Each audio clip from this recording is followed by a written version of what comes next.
वंदे गुरुपदद्वन्द्वं भक्तवृन्दसमन्वितं श्रीचैतन्यप्रभुं वन्दे नित्यानन्दसवधूतं श्रीनन्दनन्दनं वन्दे राधिका चरणद्वयम् गोपीजनसमयुक्त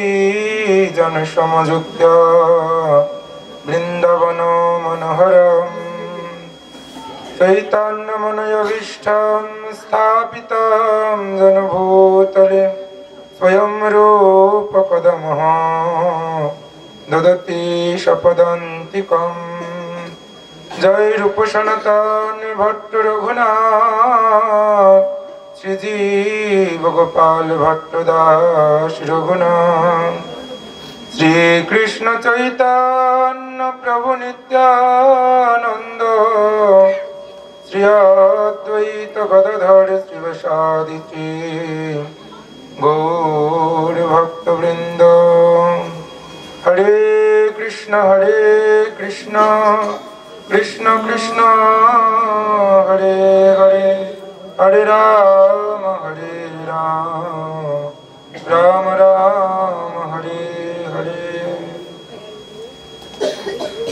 कलिजुग पावन अवतारी स्वयं भगवान श्री कृष्ण चैतन्य श्रीमान महाप्रभुर मनोईप्सित वासना विश्वव्यापी श्री नाम संकीर्तन धर्मेर आदेश प्राप्त श्री रूप सनातन आदि गोस्वामी गण प्रचारित प्रतिष्ठित विशुद्ध आत्मधर्म भागवत धर्म अचिंतनीय परतत्व वैष्णव धर्मेर जे वैराग्यमय आचरण द्वारा शिक्षा प्रदान करेছেন সেই রূপানুগ সারস্বত গৌরীয় গগনের উজ্জ্বলতম ভাস্কর স্বরূপ परम वंदित परमाराध्य परम करुणामय विश्ववरेण्य अनंत विभूषित ओं विष्णुपाद अष्टोत्तर शतश्रील परिव्राजक आचार्य वर्ज हृदंडी स्वामी श्रीमद गोपानंद वनदेव गोस्वामी गुरुपाद पद्मे रातुल चरण कमले अनंत कोटि षष्टांग दंडवत प्रणति ज्ञापन करी अध्यकार सभार सभापति तथा पारमहंस कुलभूषण आचरण द्वारा जगत जीवे संकीर्तन प्रचार नियुक्त श्री गुरु सेवा पृष्ठमूर्ति परमाराध्य परम करुणामय ओं विष्णुपाद अष्टोत्तर शतश्रील परिव्राजक आचार्य त्रिदंडी स्वामी श्रीमद भक्ति सुंदर ज्योति गोस्वामी महाराजेर आतुल चरण कमले अनुरूप दंडवत प्रणति ज्ञापन करी प्रपूज्य चरण मदीय शिक्षा गुरुपाद पद्म परमाराध्य परम करुणामय श्रील भक्ति कमल ऋषिकेश गोस्वामी महाराजेर आतुल चरण अनुरूप दंडवत प्रणति ज्ञापन करी सारस्वत गौरीय गगनेर उज्ज्वल भास्कर कीर्तनरत आचार्य वृंद गौरीय सम्प्रदायेर बृहत मृदंग स्वरूप त्रिदंडी पादगण आश्रम भूषण ब्रह्मचारी मंडली रूपानुग गुरुवर्ग उपस्थित कथा श्रवण पिपासु गौरीय भक्त मंडली एतदंचल स्थित सज्जन ग्रामवासी वृंद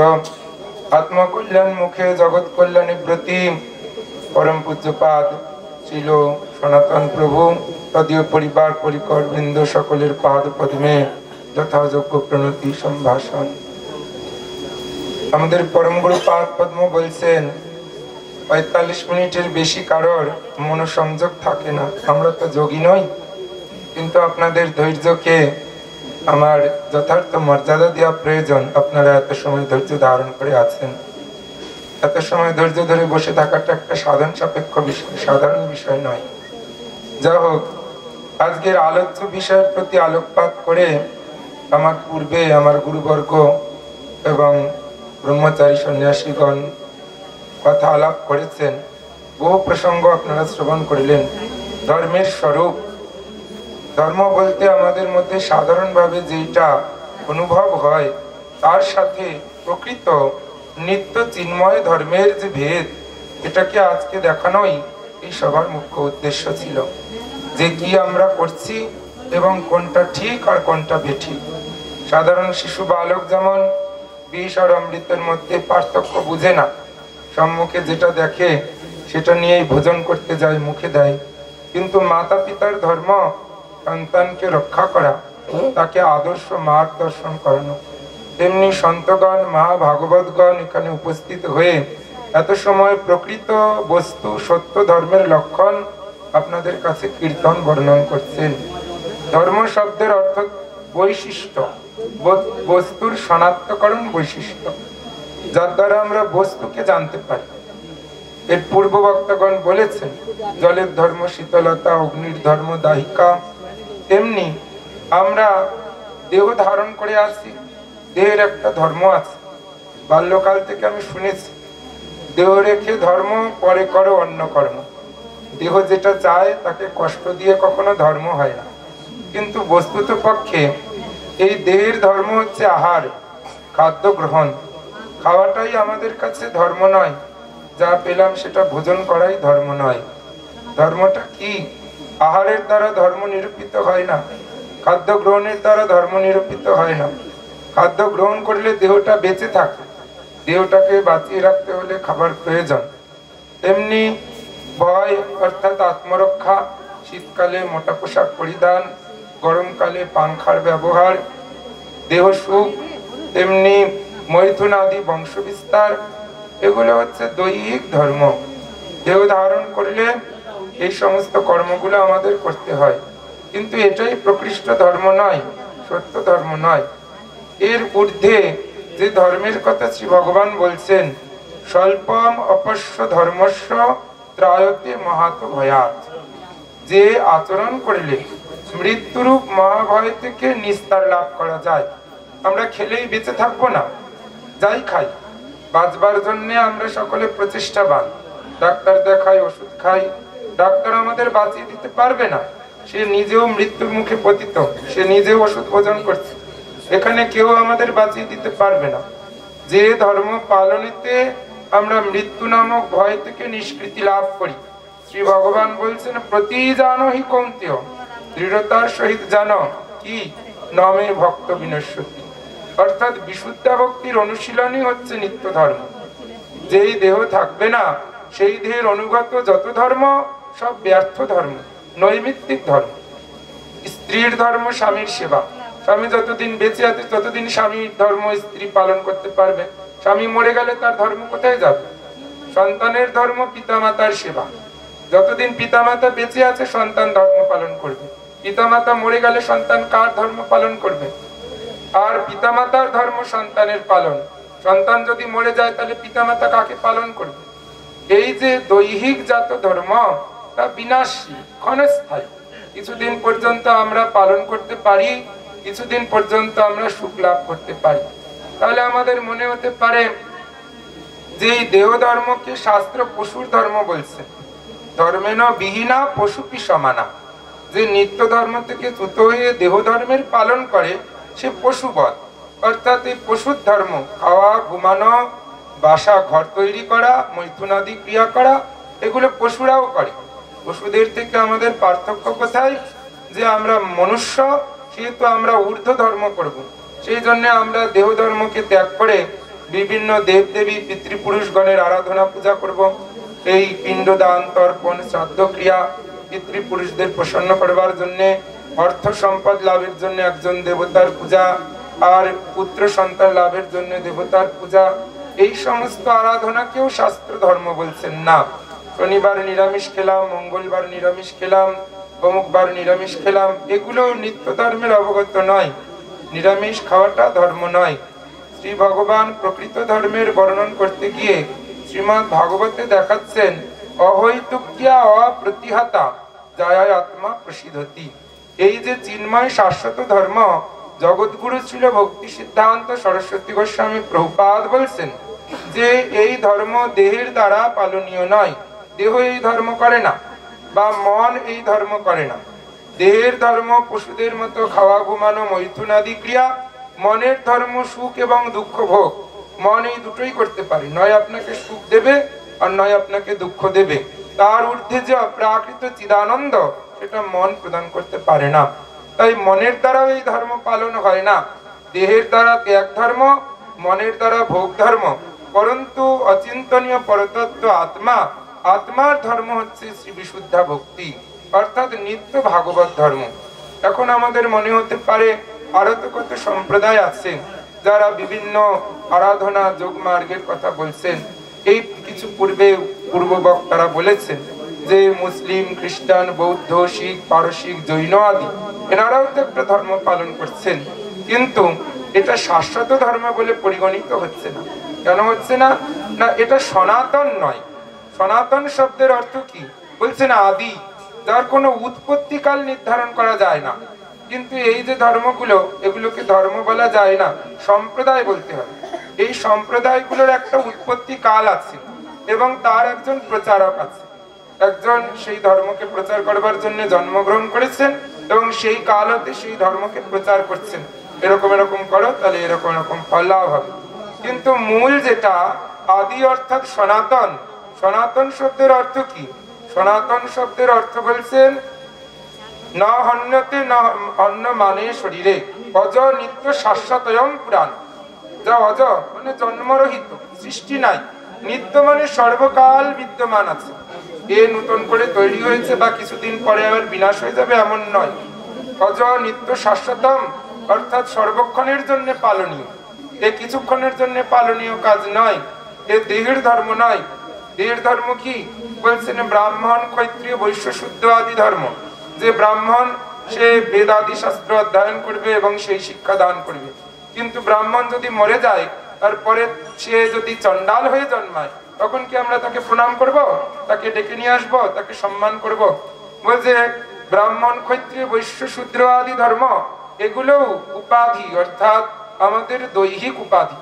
এর ঊর্ধ্বেও যে ধর্ম আছে স্ত্রী পুরুষ জাত ধর্ম, অর্থাৎ স্ত্রী পুরুষের বীর্য, শৌর্য এবং স্ত্রীর সেবা পরায়ণ বৃত্তি, এই ধর্মটাও আমাদের নিত্য এবং চিন্ময় ধর্ম নয়। এর দ্বারাও শ্রী ভাগবত কৃপা আমরা প্রাপ্ত হতে পারি না। তারও ঊর্ধ্বে অর্থাৎ এই সন্ন্যাস, ব্রহ্মচর্য, গৃহস্থ, বানপ্রস্থ সন্ন্যাস আদি ধর্ম, সন্ন্যাস আদি ধর্ম গ্রহণ, তার দ্বারাও আমরা এই দেহ মুক্তির পরে তাকে বহন করে নিয়ে যেতে পারি না। ভাগবত বলছেন অপ্রতিহতা, যা কখনো বিনাশ হয় না, সেটাই হচ্ছে নিত্য ধর্ম, সেটাই হচ্ছে শাশ্বত ধর্ম, সেটাই হচ্ছে চিন্ময় ধর্ম। অপ্রতিহতা মানে যেটা আমাদের দেহ বিনাশের সাথে সাথে বিনাশ হয়ে যায় না। এই যে জ্ঞানময় ধর্ম, বেদাদি শাস্ত্রের অধ্যয়ন, পাণ্ডিত্যতা ধর্ম, অনেক বইপত্র পুঁথি পড়ে আমরা জেনে বুঝে গেলাম, কিন্তু যদি মরে যাই তারপরে সেই জ্ঞানটা আমাদের আর থাকবে না, মৃত্যুতে জ্ঞান সমাপ্তি হয়ে যাবে। আর কর্ম আদি কাণ্ড, যাগ যজ্ঞ পূজা পাঠ, ঠাকুর মহাশয় বলছেন জ্ঞান কর্ম, জ্ঞান কাণ্ড, কর্মকাণ্ড কেবলই বিষরে ভাণ্ড। অর্থাৎ এই যে জ্ঞান কর্ম আদি কাণ্ড আমরা কেউ মনে করছি শাস্ত্র বইপত্র পড়লে, পুঁথি আদি পড়লে আমাদের জ্ঞান লাভ হবে, তার দ্বারা আমরা এখান থেকে মুক্ত হতে পারবো, কিন্তু এর দ্বারাও আমরা নিত্য ধর্মে প্রতিষ্ঠিত হতে পারবো না। জ্ঞান লাভটাই, জ্ঞান অনুশীলনটাই আমাদের ধর্ম নয়। বা তার ঊর্ধ্বে যাগ যজ্ঞ, এই যাগ যজ্ঞ পূজা পাঠ এগুলো ত্রুটিপূর্ণ, সামান্য ত্রুটিতেই সেই ধর্ম বিনাশ প্রাপ্ত হয়ে যায়। ভাগবত প্রমাণ দেখাচ্ছে। বৃত্তাসুরকে প্রকট করবার জন্য 10টা ঋষি যজ্ঞ করলেন, ভুল মন্ত্র উচ্চারণ করলেন, যা কাজ করবার জন্য বসেছেন তার বিপরীত কাজ ঘটে গেল। সুতরাং এই কর্মযজ্ঞ আদির বিনাশ আছে, এর দ্বারাও আমরা নিত্য ধর্মে প্রতিষ্ঠিত হতে পারি না। তারও ঊর্ধ্বে আছে, তারও ঊর্ধ্বে আছে প্রাণায়াম আদি, যে বললেন প্রভু একটু আগে, অর্থাৎ যোগ ধর্ম। প্রাণায়াম আদির দ্বারা ষটচক্র, আমাদের মনটা তো নিম্নমুখী, যোনি মূলাধারেতে অবস্থান করে থাকে, সেখান থেকে যোগ বলেতে সেই ইন্দ্রিয়ের ঊর্ধ্বে অর্থাৎ মস্তক দেশস্থিত ব্রহ্মরন্ধ্র ভেদ করে সহস্রদল থেকে মুক্ত হওয়ার যে পথ, সেই পথে যে মোক্ষ আদি লাভ হয়, সেই ধর্মটাও প্রবঞ্চক ধর্ম, তাও আমাদেরকে পূর্ণ বস্তু প্রদান করতে পারে না। অর্থাৎ এখানেও পতন আশঙ্কা আছে। যদি সামান্য একটু ত্রুটি হয় তো যোগ অভ্যাসকারী সাধকের পতন হয়ে যায়। যোগী যারা গুরু হয় সাধকের সাথে সর্বক্ষণ বসে থাকে, কিন্তু ভক্তি মার্গের গুরুগণ কখনো সাধকের পেছনে বসে থাকেন না। নারদ মুনিকে ভক্তির উপদেশ প্রদান করে, ধ্রুব মহারাজকে ভক্তির উপদেশ প্রদান করে নারদ মুনি প্রস্থান করলেন। ধ্রুব মহারাজ একাই বসে ভক্তি অঙ্গের অনুশীলন করলেন। সুতরাং যত প্রকার মার্গ আছে তা অত্যন্ত পিচ্ছিল, কণ্টকাকীর্ণ। কেবলমাত্র ভক্তি অঙ্গ অনুশীলনের স্খলন আশঙ্কা নয়, হরিভক্তির অনুশীলনে যুক্ত হলে তাতে কোনো পতনের ভয় নাই, সেখান থেকে পড়ে যাওয়ার ভয় নাই। যদিও আমরা যুক্ত হবার পরে স্খলিত হই, তবুও অজামিল চরিত্র আমাদের দেখাচ্ছেন। পূর্বে অজামিল যে শাশ্বত ধর্মের পালন করেছেন, নিত্য ধর্মের পালন করেছেন, পরবর্তীতে পতিতা নারীর সঙ্গ করায় ধর্মচ্যুত হয়ে গেলেন। তথাপি মৃত্যুর মুখে তার ভগবত নাম জিহ্বায় আবির্ভূত হলো, তার দ্বারা বৈকুণ্ঠ দূতগণ উপস্থিত হলো। তাহলে ভগবান বলছেন, যারা এই নিত্য ধর্মে যুক্ত হয়েছে, হরিভক্তির অনুশীলনে যুক্ত হয়েছে, শ্রী ভগবানের আরাধনায় যুক্ত হয়েছে, তারা মৃত্যুর সময় বিস্মৃত হলেও শ্রী ভগবান বলপূর্বক তাদেরকে বুদ্ধি প্রদান করেন। দদামিতম বুদ্ধি যোগা মায়ামিতম তরন্তিতে, বুদ্ধি প্রদান করে তাকে সেই মায়া থেকে উদ্ধার করেন। অর্থাৎ শ্রী ভগবানের সেবাটাই হচ্ছে আমাদের নিত্য ধর্ম। কেমন করে ভগবানের সেবা নিত্য ধর্ম হবে? এর পূর্বে যত সম্প্রদায়ের কথা শুনলেন, সেখানে যোসেফ বলছে না আমি ভগবানের পুত্র, আমি ভগবানের সন্তান, কেউ বলছে আমি ভগবানের দূত, কেউ বলছে আমি ভগবানের দাস। কিন্তু শ্রী ভগবান স্বয়ং বলছেন যে অর্জুন, আমি হচ্ছি একমাত্র এই জগতের ঈশ্বর প্রভু, এককালে ঈশ্বর কৃষ্ণ আর সবে ভৃত্য, যারে জয়িছে না চায় সে তৈছে করে নিত্য।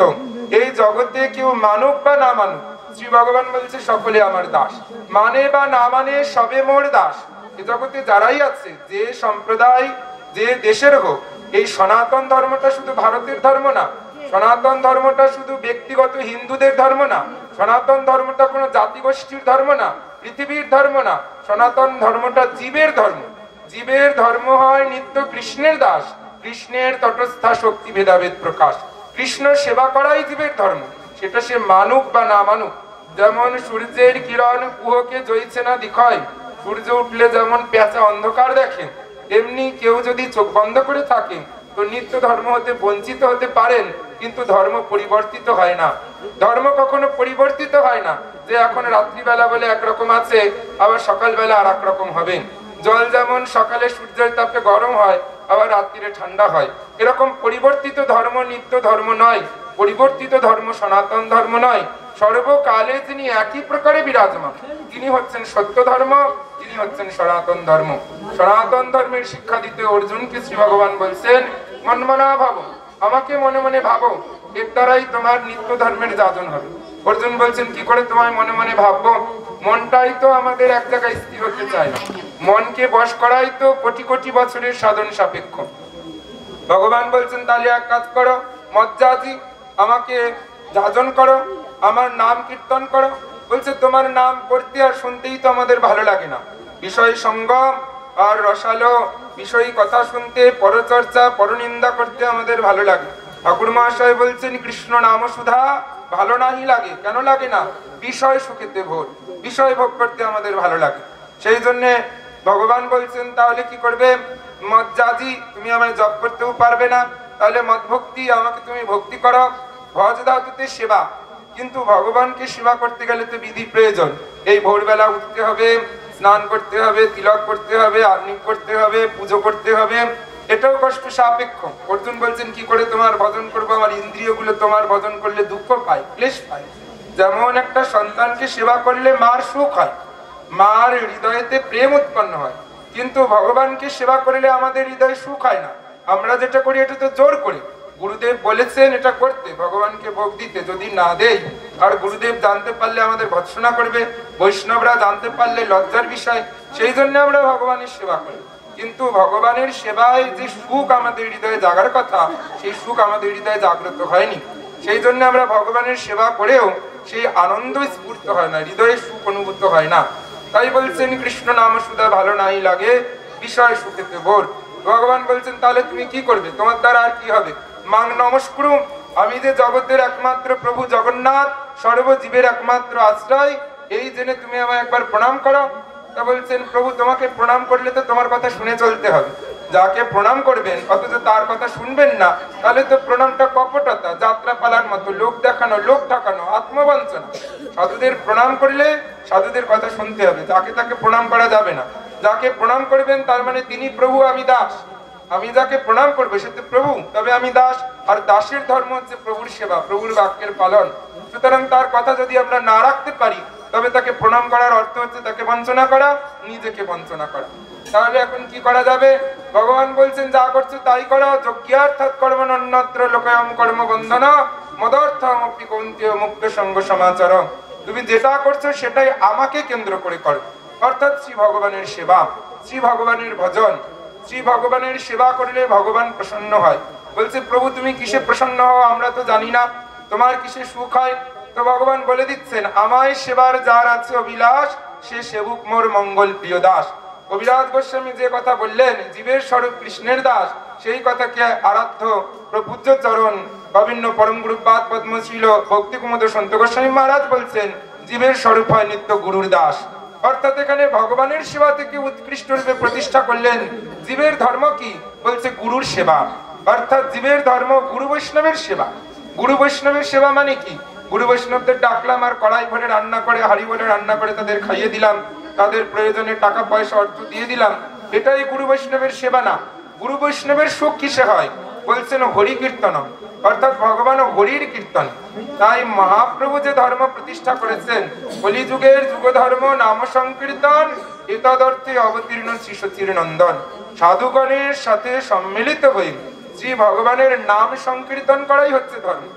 নাম করতে গেলে তো চিন্তা করে করতে হবে, নাম উচ্চারণ কালে তো চিন্তা করতে হবে। নাম ও চিন্তা মনিরূপম, যেটা চিন্তা করে নাম করা যায় নাম সেই বস্তু আমাদেরকে প্রদান করে থাকেন।